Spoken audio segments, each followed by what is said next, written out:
Tuhan adalah gembalaku, takkan kekurangan aku.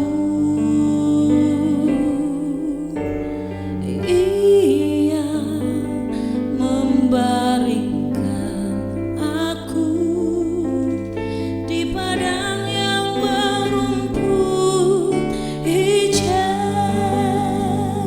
Ia membimbingku ke air yang tenang. Ia menyegarkan jiwaku. Ia menuntunku ke jalan yang benar, oleh karena namanya.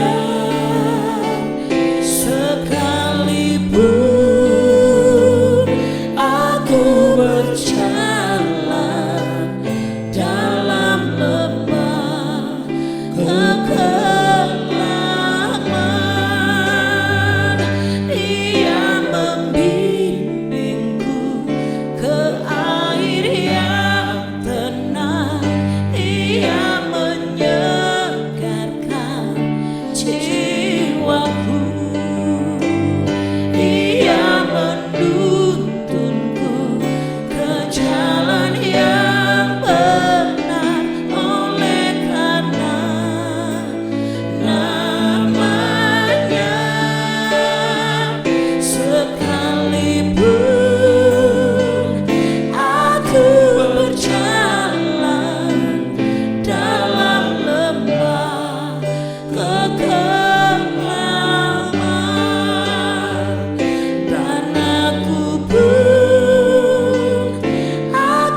Shalom Bapak Ibu yang dikasihi Tuhan.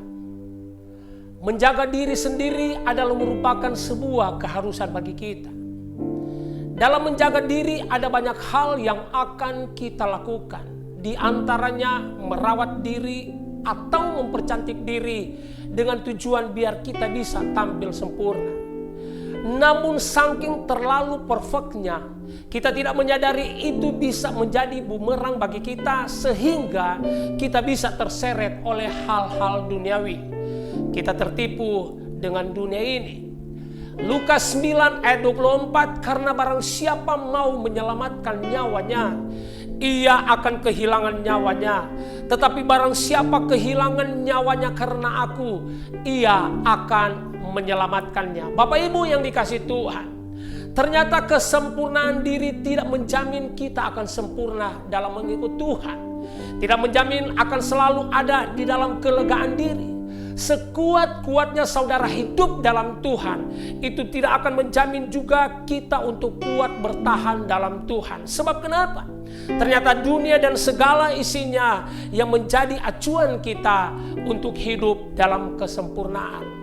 1 Yohanes 2 ayat 16 di sana dikatakan, sebab semua yang ada di dalam dunia, yaitu keinginan daging dan keinginan mata serta keangkuhan hidup, bukanlah berasal dari Bapa, melainkan dari dunia. Sobat Kristus yang dikasihi Tuhan, ternyata hal-hal duniawilah yang membuat kita kehilangan nyawa kita. Hal-hal duniawilah yang membuat kita bisa hilang kendali tanpa kita sadari. Itu akan membuat kita kadang bermegah di dalamnya. Dan sudah barang tentu bahwa hal-hal duniawilah pasti berbau kedagingan.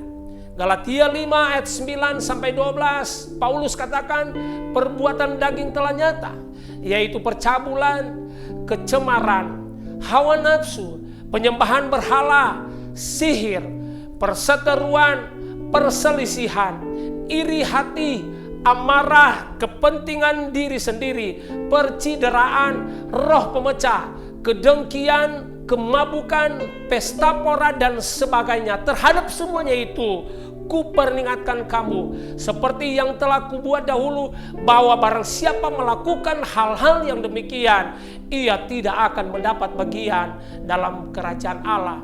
Jadi dari ayat-ayat tersebut sudah pasti kita akan kehilangan nyawa kita, sebab kita tidak akan mendapat bagian dalam kerajaan Allah.